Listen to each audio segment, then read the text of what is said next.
All right, we're going to go ahead and get started. So welcome, everyone. We are so happy to have you here today for the July 2022 Management HQ Forum. Thank you for joining us. I'm Dara Rudick. I'm the CEO and founder of Management HQ, an association management company that serves membership-based organizations that are determined to thrive. Our headquarters office is located here in downtown Minneapolis, and I have been a Minneapolis resident for more than 25 years. So a couple of items before we get started and introduce our fantastic panelists. First of all, we are recording this event. We will try to make some time at the end to have some question and answer. So use the Q&A function at the bottom of your screen to submit questions. If we don't get around to your question during the session, we will try to respond via email following the session. And then we're going to go ahead and end right at the 1 hour mark. So with that, I'm so pleased to introduce our incredible panel of leaders who are with us today. Clearly, Minneapolis is very, very important to me. We've all been through a lot over the past years, and I am so grateful to have Council President Jenkins, Guylaine, and Melvin here today to share their perspective on why they are so committed to our city. So let's get started by asking our panelists to introduce themselves. Council President Jenkins, would you like to start? Good afternoon. My name is Andrea Jenkins, and I am the president of the Minneapolis City Council. I represent Ward 8, which is in South Minneapolis, and it is the unfortunate home of the murder of George Floyd. Thank you, Council President. Guylaine, can I ask you to go next? Hello, everyone. Pleased to be joining you. Thank you, Dara, for organizing this conversation. Guylaine Juste, President and CEO of NABA, Inc. And Melvin, would you like to introduce yourself? Absolutely. Good afternoon. And thank you for having me, Dara. Good to be on with the Council President and with Guylaine. My name is Melvin Tennant, the President and CEO of Meet Minneapolis, which is the organization that partners with the City of Minneapolis. In fact, the Council President is on our board. We are responsible for marketing and selling Minneapolis as a destination for all sorts of travel, regionally, nationally, and internationally. Thank you, Melvin. And you know, I'm on your board too, as a matter of fact. And you're my boss, actually. I wouldn't exactly put it that way, but I do have the honor of chairing your board this year for Meet Minneapolis. So I'm going to toss out a few questions to you all. And again, for those folks who are watching us, please submit your questions via the Q&A function if you have them. So to start off, Minneapolis is such a complex city, right? We hold so many things at once. And the world has been so deeply impacted by the tragic killing of Mr. George Floyd. We've got troubling racial disparities. And at the same time, we are really the center of some remarkable positive changes and folks fighting for justice. So I'm going to ask you, Council President Jenkins, as soon as you hop back on screen, but particularly starting with Melvin, how do you describe? Why don't we start with Melvin? Because you know what, can I just say, we need to give, you know, I mean, we're going to be really authentic in this conversation, and I'm going to say, you know, girl power to Council President Jenkins, girl power. Start with me, Dara. I'm redirecting you. Let's go. Let's get it going. Join in the conversation with us. So why don't I just like be, you know, bossy, you know, and just say, Lara, I know you're bossy too. So why don't we just let Melvin go first? Council President Jenkins, I have your back. Go ahead.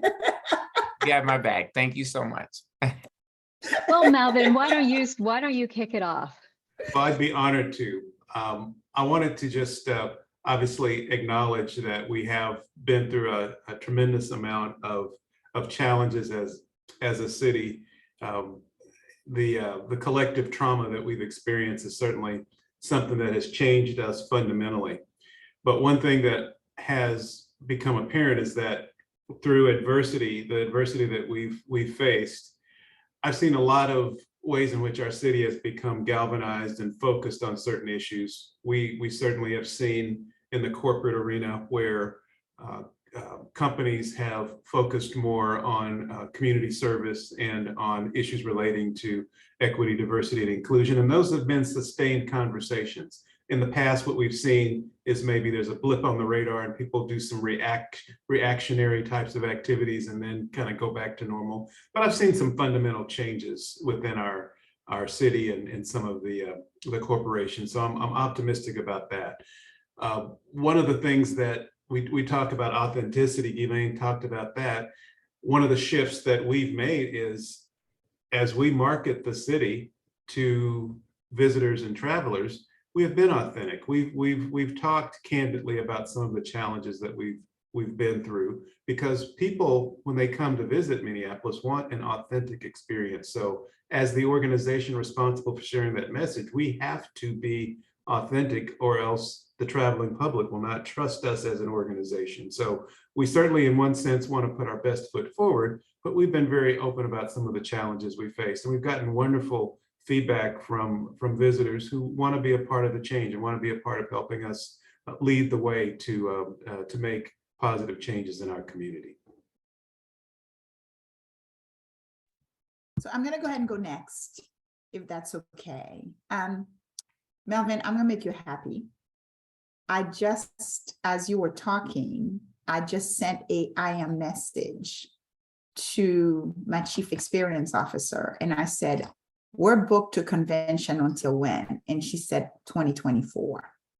No, hang on, I got it lie. So this is, you know, we're gonna really tell the truth. She said, yep, 2024 is our last book convention. And I said to her, I want 2025 in Minneapolis. So I want you to know that this is how much Minneapolis means to us.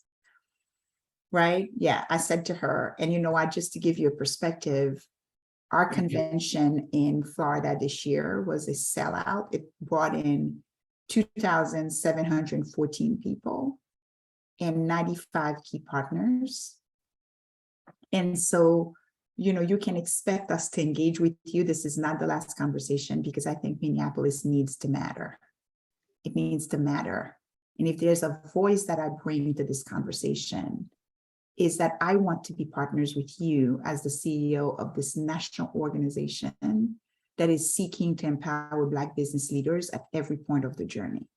Because the same way that we celebrate Birmingham, Alabama, Atlanta, Georgia, for the role that they played in the civil rights movement, I don't understand how we leave Minneapolis behind. Because I think we see the murder of Mr. Floyd as a travesty. I see it as a great injustice. And I read the other day something that says that for something to change, something has to die. For something to change, something has to die. And I don't want anybody to take my comment out of perception that I say somebody has to die. Mm-hmm. That's not what I'm saying. I'm simply naming that it is upon us to make sure that this brutal murder doesn't serve for nothing. Yeah. And that, you know what, we put Minneapolis and what is happening in Minneapolis at the center of conversation in this country about the empowerment and the representations of Black business leaders at every step of the journey. And that we begin to focus there around how do we close the gap in wealth? How do we close the gap in income? How do we close the gap in Black-owned businesses and enterprise? How do we close the gap in education? And how do we make sure that the next time, maybe 5 years from now, we're gathered again? Not that I'm saying we wait 5 years to be gathered again, but when we should put a Polaris, a true north that says when we have this conversation again 5 years from now, that Council President Jenkins can say, I represent Ward 8. And because the world paid attention to what happened to Mr. Floyd, Ward 8 is now a prosperous ward where we've closed the gaps for its residents. Council President Guylaine. Jenkins, we're going to do our sign now for everybody. I'm going to say, I pass it on to you, ma'am. Yeah, I really appreciate your comments. So much of it rings true. And what I will say to the axiom that you named, for something to change, something has to die. And what I would say has died in Minneapolis is our innocence. And it has really opened our eyes to the undercurrent of inequities that you named, and certainly Black and Brown people have recognized these inequities and have been living through them, adjusting to them, working around them for a very long time. But more broadly, people, that witnessing that video that the whole world saw for 9+ minutes of Derek Chauvin, former officer, now convicted murderer, with his knee on George Floyd's neck, it uncovered the innocence for the broader Minneapolis and the broader Minnesota, and dare I say the broader world.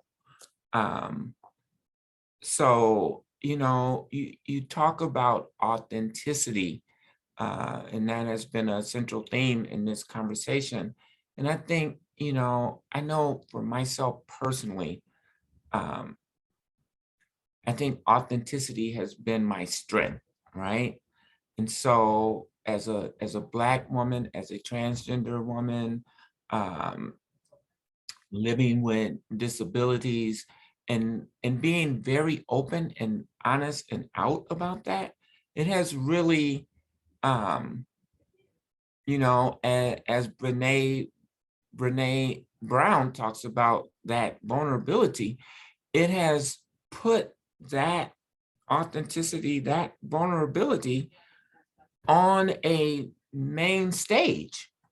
And I think it allows us all to be more vulnerable and more authentic in our interactions. And I think that's what Minneapolis is bringing to this conversation. I also appreciated the comments that you shared about, how Atlanta has become sort of this, beacon for civil rights. And, Alabama now is home to a lynching museum. And, we know that South Carolina has historically been a place where, all the slave trade has happened.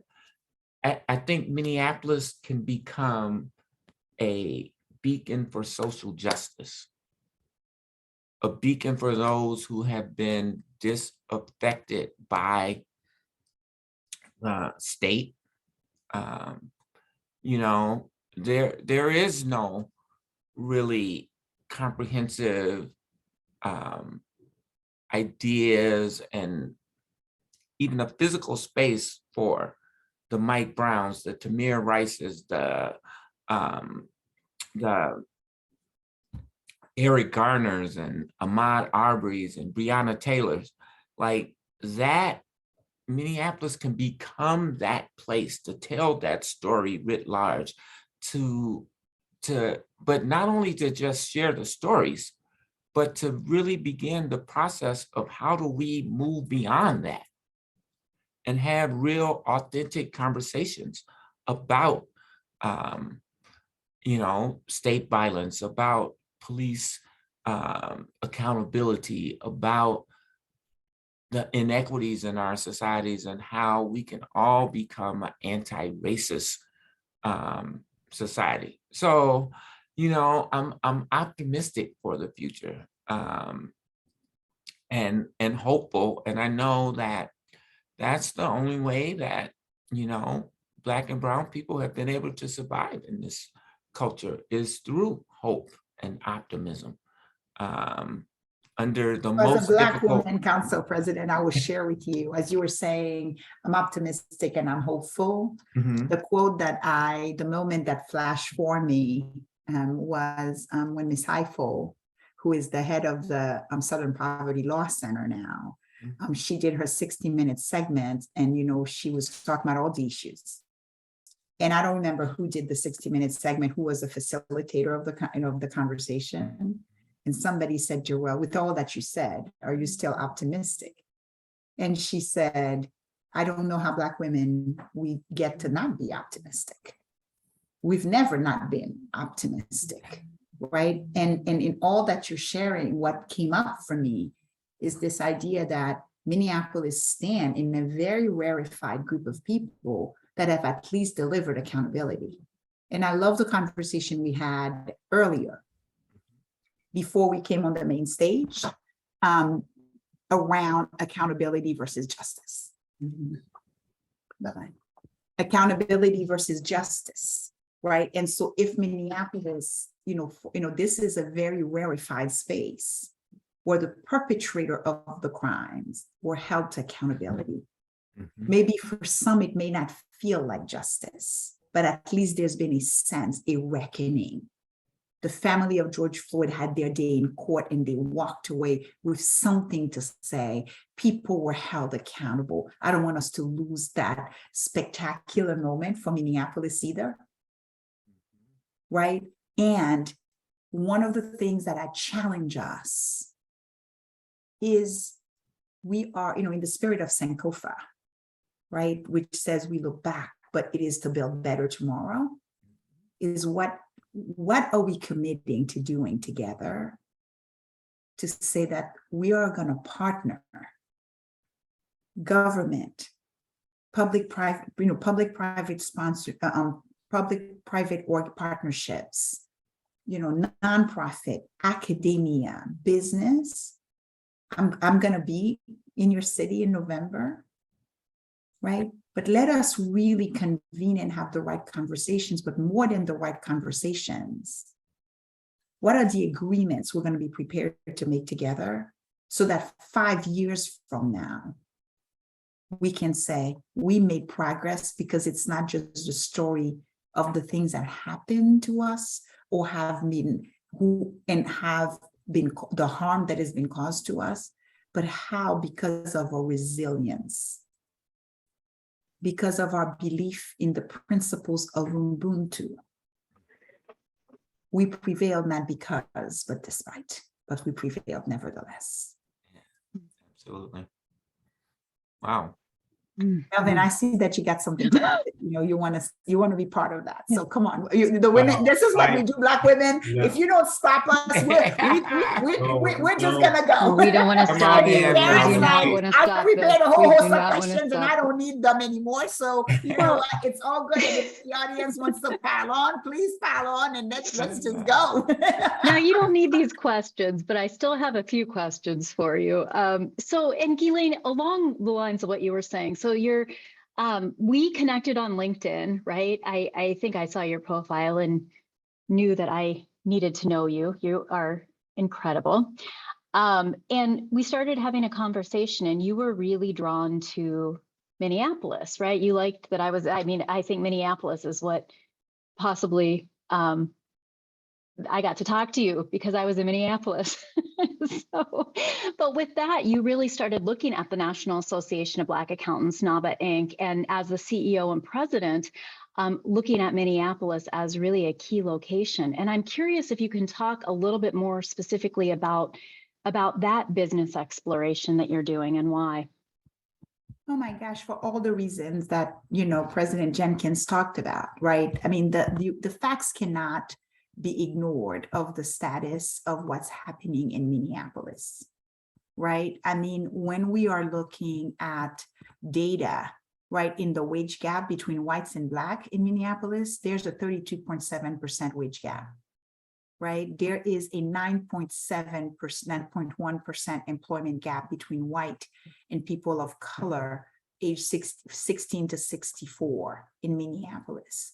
I mean, And what is significant about that, Guylaine, is we have the lowest unemployment rate in the country. Exactly, 2.7% lowest unemployment rate in the country, right? I mean, that's exactly right, right? So NABA cannot afford not to be there because, you know, as we have there, as you know, we sort of moved, you know, rebranded, you know, National Association of Accountants sort of like is our history, but we're rebranding as NABA Inc., empowering Black business leaders at every point of the journey, because we see accounting as the language of business, the language of wealth, and the language of money.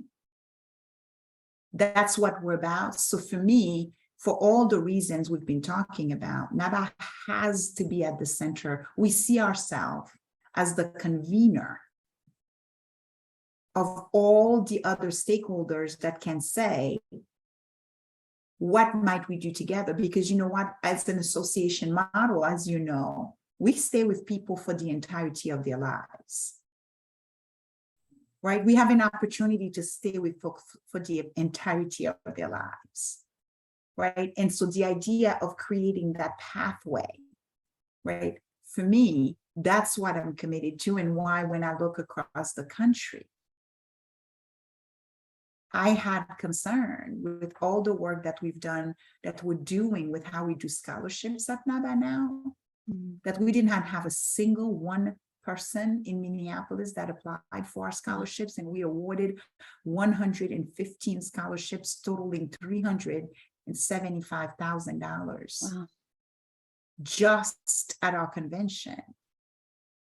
And that we did not get even a single application from Minneapolis. That's concerning, right? Yeah. That's concerning. That means we got to reach to the kids, the young people, the people in Ward 8 and the other wards, and say, here's an opportunity, a pathway, and we got to create it. And then we got to get really, really serious about it, and have some clear goals, some clear outcomes, and some clear impact, that what we want to see next year, 5 years from now, and 10 years from now, because that's how transformation begins, right? And I've said this to you, I don't know how we talk about being NABA Inc., empowering Black business people, you know, Black business leaders at every point of the journey, and not have Minneapolis as a key place where we do this work, and with the honor and the privilege of doing it with you all. Guylaine, I just wanted to just thank you for that, because so often, particularly business leaders, ask the question, what can I do? And what you outlined is an actual strategy, some specific examples for what allies in this struggle can do. And we need to have many, many more examples of specifics like that. This is not general. This is not conceptual. You have a specific set of strategies that you've outlined that you can employ starting right here in Minneapolis. So thank you for that. And I know that it'll continue to be well received, because I'm sure you get the question a lot. I know the council president does. People who just want to know, what can I do? And so we're going to tell them what can we do. We're going to bring them in the conversation so that their ideas, you know, are part of the solution. Dara already knows the days I'm going to be on the ground. Let's make sure that council president, you know, we know how busy she gets. It's Slack on her calendar. We know that Mr. Tennant has all kinds of deals he's got to close. So let's see what we can do. And hopefully I can leave with a signed contract for you, sir, you know, for our convention in 2025. I am committed. Thank you. So help me make this decision. But then, you know what? I am also well aware that I don't have the power of convening that you all have, right? I'm very clear, right, that I don't have the power of convening that you all have. So my ask is, for the people on this line, for the people hearing this, the people who will hear this message, for the two of you, for Dara, right, let's just really be clear about, when I'm there for the 2 days, let's make sure we have the right people, not just the right intended people, but the troublemakers who are going to be willing to get in the way and say, yep, we are in, and not just I'm in mouth, but are willing to commit resources, time, talent, treasure, so that we walk away with a real clear next steps to say, this is what we're going to do. This is how we're going to do it. This is who's going to be in charge, Dara. And you know what? This is how we're going to roll it, right? I mean, that's how, and we have to be okay with knowing that we're going to have some bold ambitions and that some of the things will try may not work. I always quote, and another one of my favorite quote is that perfection is the enemy of great. Mm-hmm. Yeah. Perfection is the enemy of great. Everybody wants everything to be perfect, completely risk-free before we take action. We can't. We gotta be willing to say, here are the 4 things we're gonna do. Let's do them, knowing that even if 2 don't work, 2 will work. And even the 2 that we think didn't work, they may not have yielded. It's not that they didn't work. They may have yielded different outcomes than what we anticipated them to do, but they still work because it's better to take actions than to stay stuck where we are. Because what we know for sure, the pain of staying stuck is eating at us. We got to get moving. Yeah, well, thank you, Guylaine. To your point about coming to Minneapolis, I will share this. I have been involved in so many national conventions in Minneapolis, and almost to all of them, they say coming to Minneapolis was the best conference they've ever had. I'm serious. And like, I've been involved in the planning of them, attendance of them, even one conference, which was in January. I don't know why people plan a conference in Minneapolis in January, but it happened. And we had a major snowstorm. People were stuck here for days, but to a person, they said it was the best conference they had.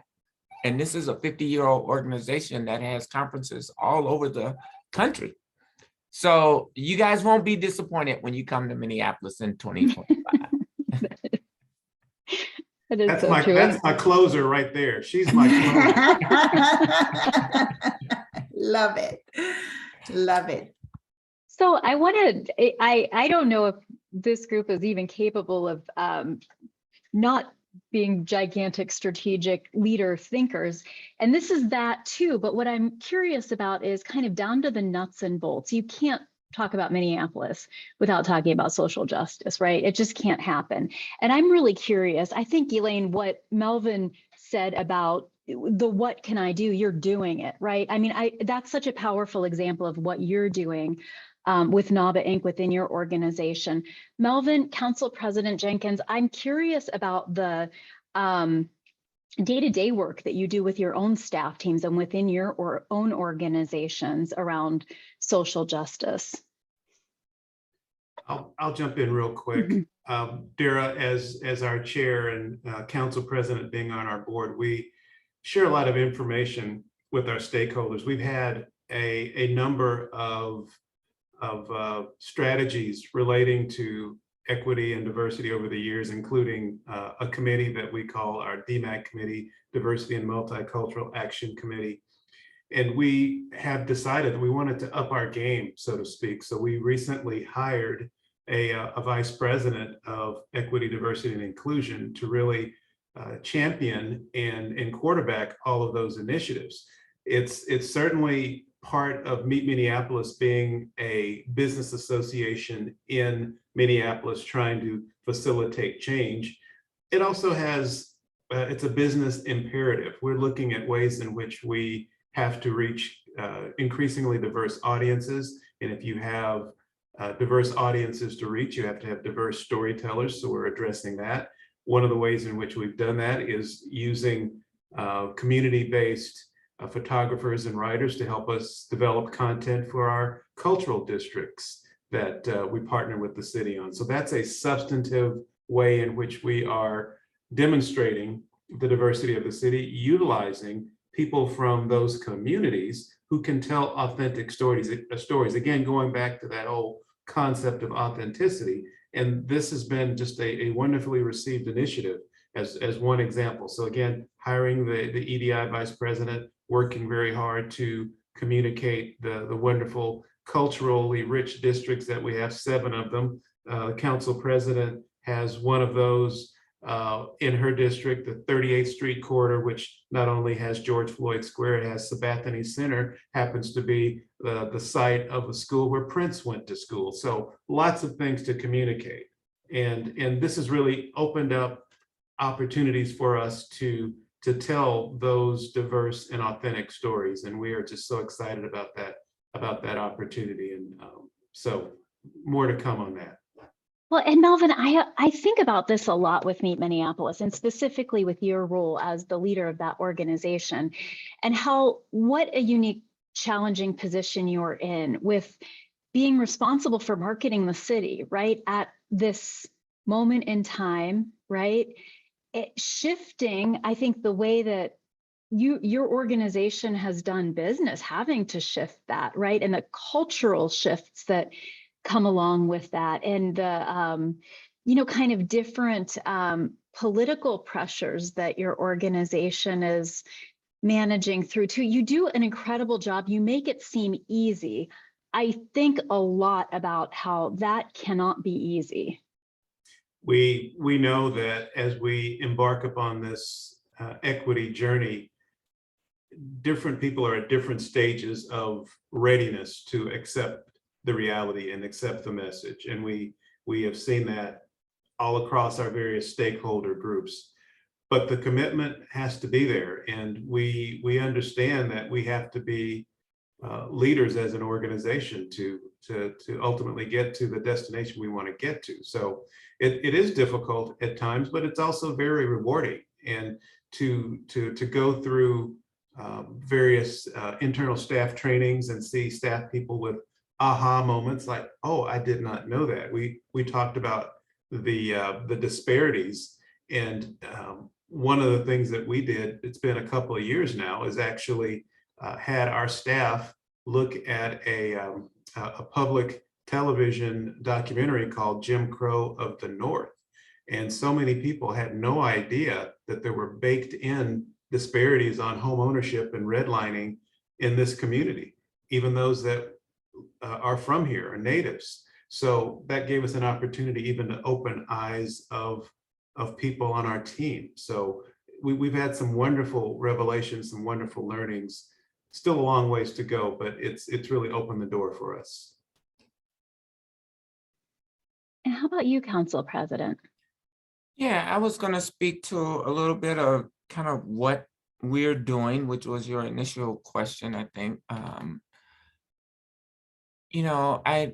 just earlier this morning, I attended a workshop and a new process that we're undertaking with city leadership, and then we'll, sort of work down to the rank and file.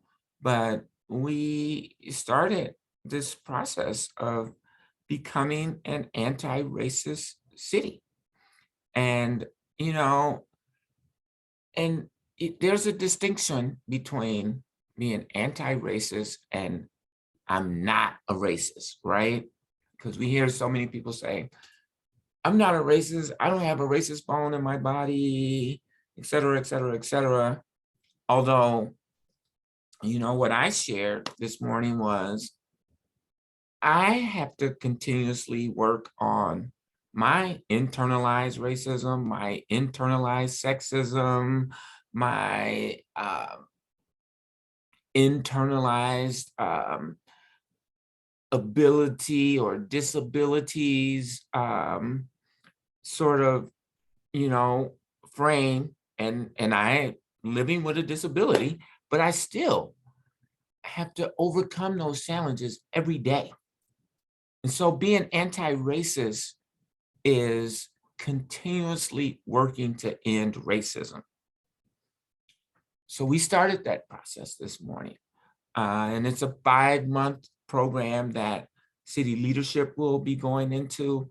And then we will extend that, like I said, to middle management and the rank and file staff here at the city of Minneapolis. So that's one of the things, as it relates to public safety and, the concerns that people have about the Minneapolis Police Department.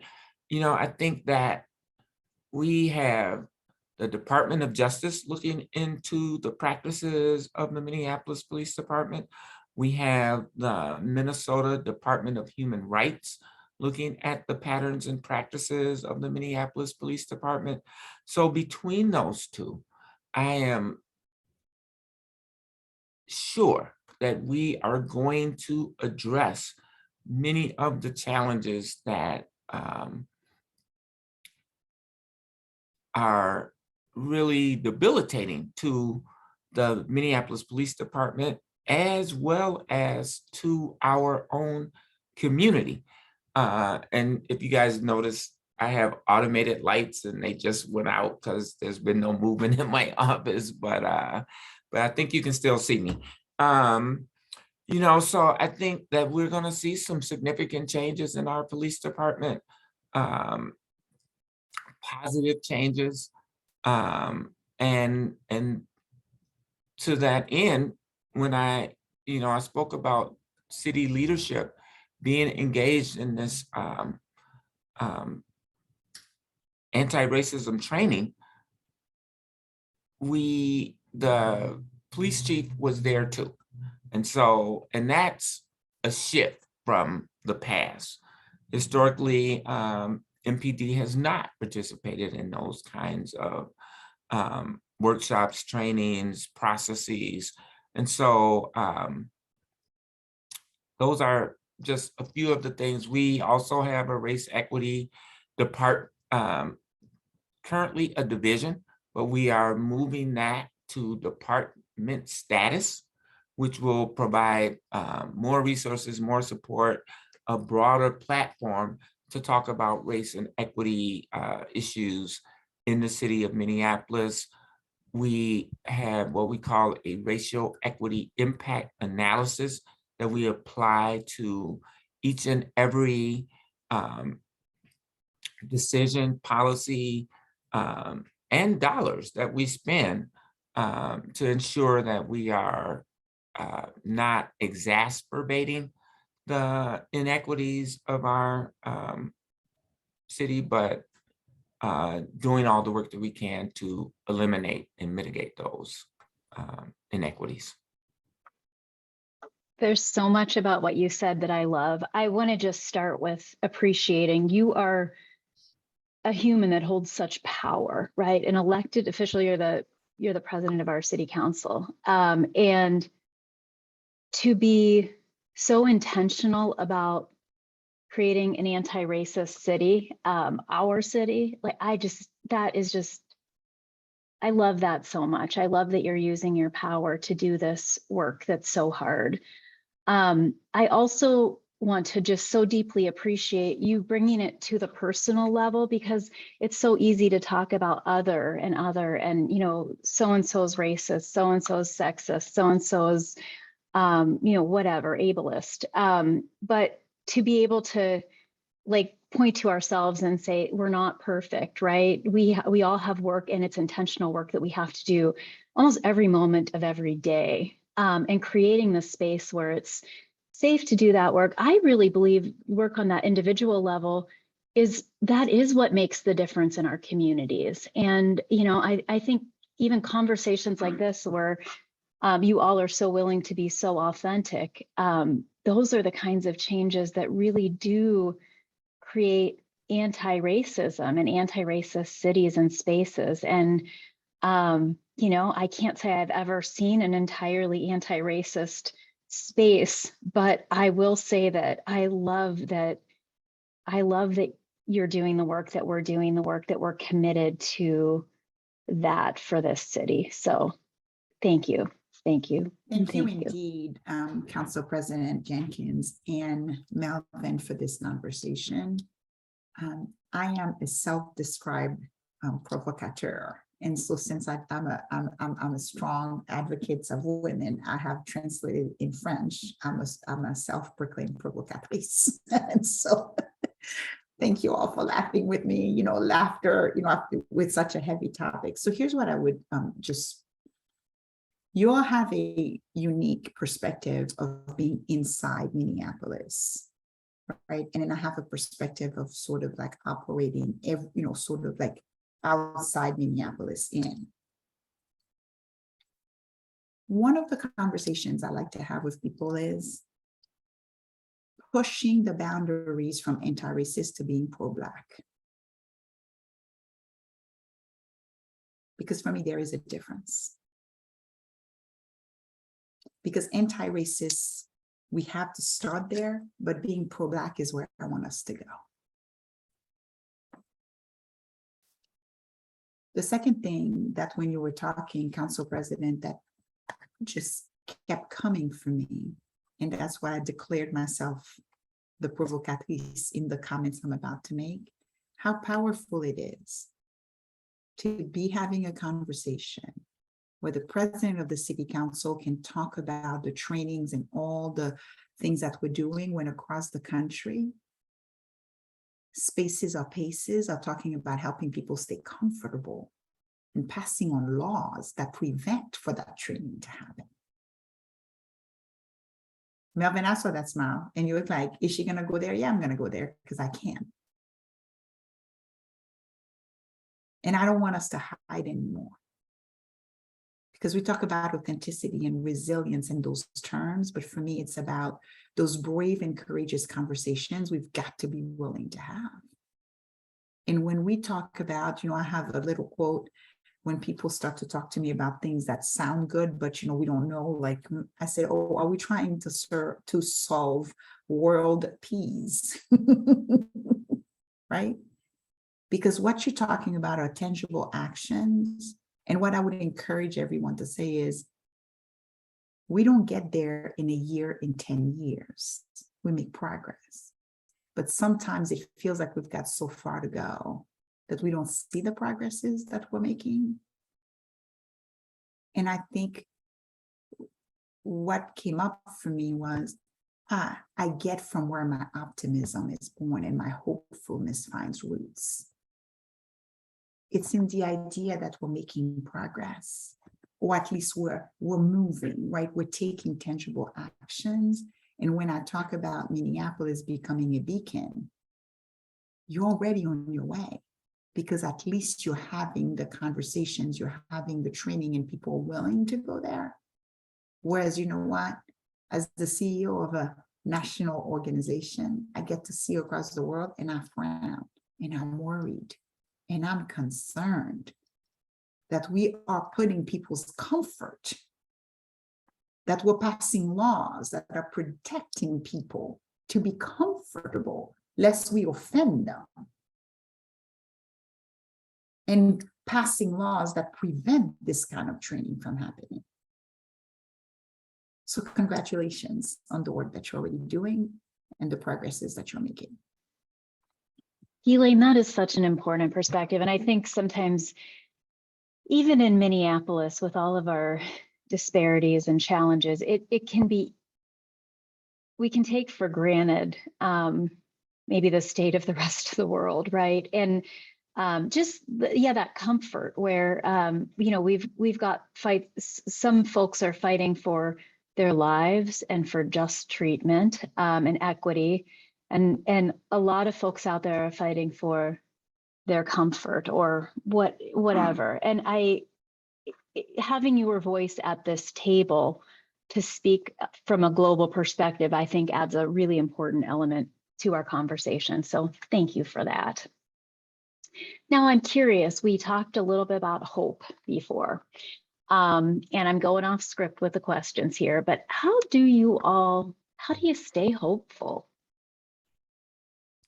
Well, in the spirit of lifting up Black women, and I thought about this earlier, Guylaine, when you talked about, the fact that Black women have to be hopeful. My hero is Harriet Tubman, and I know it sounds cliche-ish, but and I've been to the home of Harriet Tubman, so it's not just some mythical thing. I've been saying this for whenever I get this question, and I get it a lot. How do you stay hopeful? You know, Harriet Tubman escaped, right? But then she went back and got others because she recognized that you can't be free by yourself, right? You have to bring other people along. So her determination, her fortitude, she is quoted as saying, when it gets cold, keep going. When it gets dark, keep going. If you get hungry, if you hear them dogs, keep going. Because she had a vision that 3 Black presidents would be having a conversation years later that if I take these measures to free my people now, there is a hope for the future. And so, you know, we have to stay hopeful. You know, I mean, one of the best presidents that we've had, and certainly he had his flaws as well. But I mean, that was his whole campaign, right? The audacity of hope.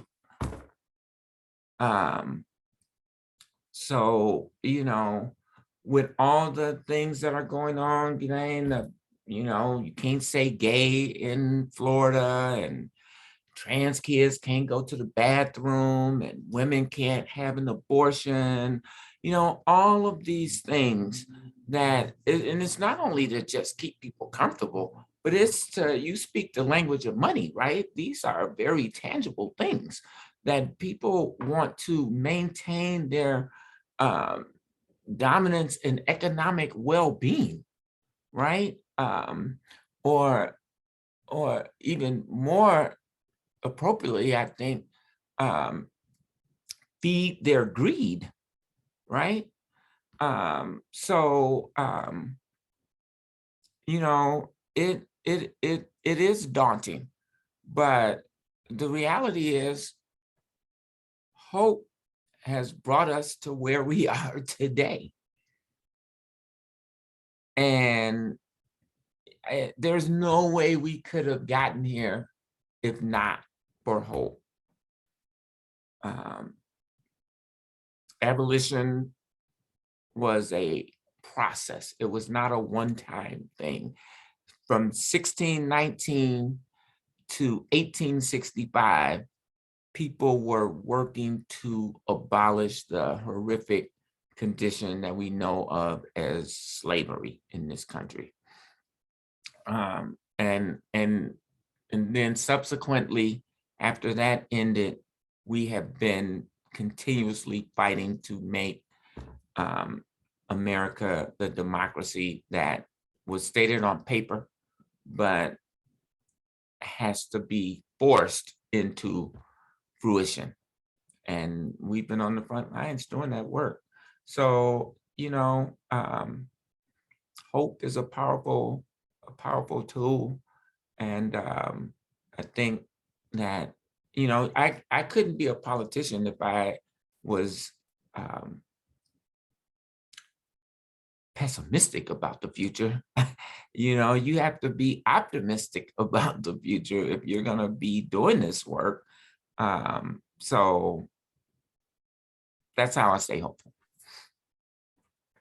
And it's really, I mean, it's powerful to see how your hope is creating the future.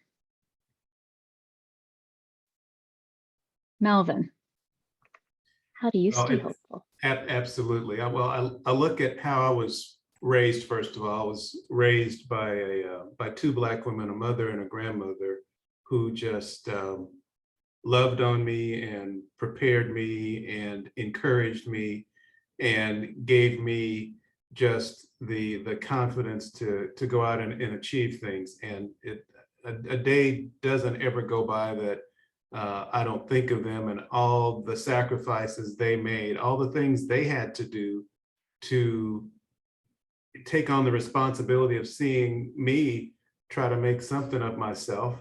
I saw them experience racism and sexism and just, I saw that, but yet I saw every single time they got up and kept going. And that's the message they told me, is that it doesn't matter. You have to get up and keep moving ahead. We know that those of us that have been given a lot also have great responsibility, and that's how I look at it. I have a stewardship of the blessings that I've received to try to share that with others, keeping the doors open for opportunities for people that are underrepresented, particularly in my industry. I do a lot of work in our industry to help increase the numbers of people of color in this profession. So it's just a matter of how I was raised, and that was just drilled into me from childhood, that you can't let small things hold you back. I mean, I see a lot of times folks that let what appears to be not a huge adversity derail them, but we have to look at where we've come from, particularly as a Black people. We've come from a long ways. We have a lot of people that have suffered indignities and injustices. And, you know, sometimes if I complain, I have my daughter, my youngest daughter, she says, "Dad, that's a first world problem, so get over it," you know. So we just have to get over it a lot of times. But it's based on my upbringing. That's what really has instilled in me the reason for why I'm so hopeful. And it's really important how your daughter's keeping you humble. Thank her. Guylaine, hope. How do you keep your hope? So Dara, you know I speak English as a third language, right? I was born and raised in Haiti. I speak French and Creole as first languages. And so English is my third language. There's a consequence to that. One is that when I don't know what to say, I make up words. You've heard me make up quite a few of them. Second, understanding the definition of words is really, really important to me. Really important. So the first thing when somebody says, how do I remain hopeful? I say, well, what is hope? Hope is a verb. It is not a noun. That means it is dynamic. It has energy. It is forward moving. There's motion to it. I remind folks that life, nature, God, if you believe in a higher being, are forward motion. They're dynamic. We don't live life in a rear. Nothing happens that has happened. And so we need to really understand, I think understanding forces and energy and power is really important. Hope is a verb. It is a verb that moves. That means that there's action behind it. It is not static. The second thing is, what is the definition of hope? Merriam-Webster defined hope as follows: to look forward. To look forward to with desire and reasonable confidence. To look forward to with reasonable confidence. I want to say it one more time, because, you know, you and I sometimes have to do a little marketing and, you know, advertising. So we say, tell them once, tell them twice, tell them 7 times before we hear it really. To look forward to with reasonable confidence. I think that's the difference of what folks have heard from the three of us, is that we're not in kumbaya land being blind or thinking we're in la la land that everything is fabulous, right? It is a reasonable expectation that what is against us, what has been against us, did not break us. And therefore, It will not break us. We shall overcome, and we will continue to overcome. As a Jewish woman, you know that. We shall overcome. And in that, I have great confidence. And I realize that my hope is born, is rooted, and find wings, not in the obstacles before me, but in the knowing, in the believing that what is outside of me is peanut when compared to what resides inside of me. And that's where I find my hope. Oh, yes. Powerful. Yes. One final question, and this one comes from our audience. In one word or one phrase, and if you need to extend that a little bit, I will accept it, but we only have 4 minutes left. What is your vision for Minneapolis?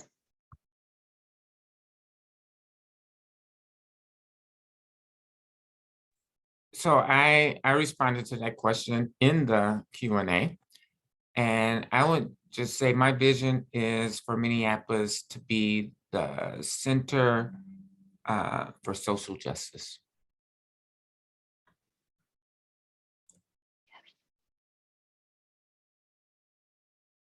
Guylaine, I know you're not in Minneapolis, but I think I have dreams. yeah. Let there be peace. And Dara, I want to bring the fullness of you in the conversation because I'm a big fan of yours. I prefer to say, let there be shalom. Because people often confuse peace to mean an absence of conflict. And and I know that in the Jewish tradition, shalom means wholeness. So let there be shalom. And Hebrew also. Melvin, what is your vision for Minneapolis? I can hardly compete with what has been said. The shalom speaks to me so deeply, but I would add to that maybe something a little more practical, and that is at this moment, but opportunities. We've seen ways in which those opportunities have not been distributed in an equal fashion, but what can we do to ensure opportunity for all? And I think we're on that path right now. So I will just say to you all, I want to say thank you for facilitating such a great conversation. And I don't know if I've ever shared that part of me with you, so I'll share it here. I lead with a Jewish principle, tikkun olam, but then I've added shalom.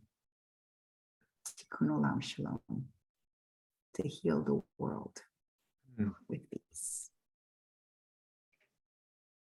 Thank you for having me part of this. Well, thank you all so much for being part of this conversation. My mind will, it's going to take me years to process all of this goodness. And I do not think I'm alone in knowing that I'm in the presence of greatness with all of you. So Melvin, Council President Jenkins, Guylaine, thank you for your greatness and brilliance. And thanks to those of you who joined us. We are recording today. We will send you all a link via email. And if you have follow-up questions, feel free to reach out. Thank you all. Have a wonderful, wonderful rest of your day. Thank you, Dara, for facilitating this conversation. Incredible. Oh, it's incredible. Thank you. We'll see y'all later. Thanks, Guylaine. Thanks, Council President. Wonderful. Goodbye, everyone. Take good care.